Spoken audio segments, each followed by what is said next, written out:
Hola mga friendship, totoo ang chismis. Alam mo ba na ang Dana Model Unit ay 5,000 na lang ang reservation fee? Wala pang down payment and equity. Tama ang narinig mo, friendship. Itong bahay na to mapapasayo in 5,000 pesos lang. Tapos babayaran mo lang yung kanyang Meralco and tubig. Mag-aantay ka lang na may bigay sa yung susi as early as December this year. Tama yung narinig mo, as early as December this year. Basta complete documents and qualified tayo sa housing loan, maaga ang turnover ng unit na to. Kapag naibigay na ang susi sa'yo, saka mag-uumpisa ang monthly na nasa 10,000 per month. Pwede po dito ang locally employed, OFW at mga virtual assistant.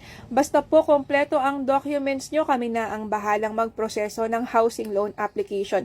Message na po para sa aming libreng tripping para mapuntahan nyo po ang lugar at ang bahay. Baka sakaling matulungan po namin kayong magkabahay na. Message na, friendship. Bye!